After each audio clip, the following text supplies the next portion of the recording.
Let's hear from the Prime Minister first. The Iranian regime has launched over 200 ballistic missiles at civilian targets in Israel. It's too soon to assess the impact fully, but I utterly condemn this attempt by the Iranian regime to harm innocent Israelis, to escalate this incredibly dangerous situation and push the region ever closer to the brink. It cannot be tolerated. We stand with Israel and we recognise her right to self-defence in the face of this aggression. Iran must stop these attacks, together with its proxies like Hezbollah. Iran has menaced the Middle East for far too long. Chaos and destruction brought not just to Israel, but to the people they live amongst in Lebanon and beyond. Make no mistake, Britain stands full square against such violence. We support Israel's reasonable demand for the security of its people. I've spoken today to Prime Minister Netanyahu, the King of Jordan, President Macron and Chancellor Scholz. In the last week, I've also spoken to other leaders, including Prime Minister McCarthy of Lebanon, President Abbas, the leader of the Palestinian Authority, to try to find the space for a political solution to the conflicts in Lebanon and Gaza.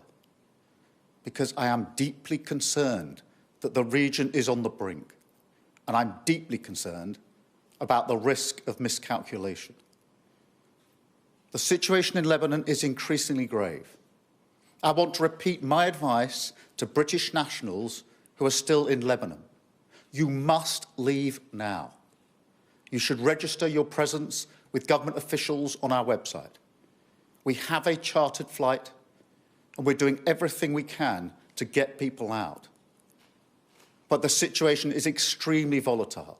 So if you have the means to leave, the time is now. Do not wait. I'll now take questions. Thank you, Prime Minister. First of all, is the UK prepared to use British military capabilities to help Israel defend itself against Iran, and has that already happened this evening? This, as you'll appreciate, is an evolving situation. But what I will say is that we stand with Israel and her right to self-defence, and any relevant updates will be provided in due course.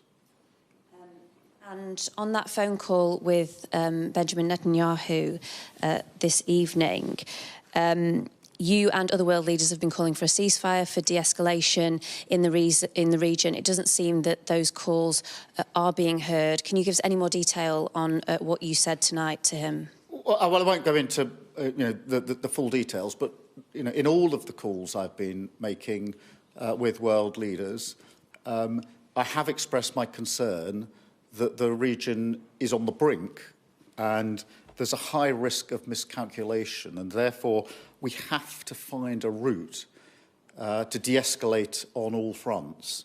And in the end, the only solution here is a political solution. So my calls have been about the importance of creating the space and the conditions for that de-escalation and to find that political route forward. With Prime Minister Netanyahu, I also was able to make the case for a ceasefire in Gaza and, importantly, to repeat that the hostages must be released unconditionally and immediately, because we must never lose sight of the hostages who've been held for such a long time now. Thank you. So what is your message to Israel now? Are you again calling for restraint? Because they would argue that didn't deter a second attack. Well, my message very clearly tonight is to condemn this attack by Iran, to recognise in clear terms Israel's right to security and to defend herself.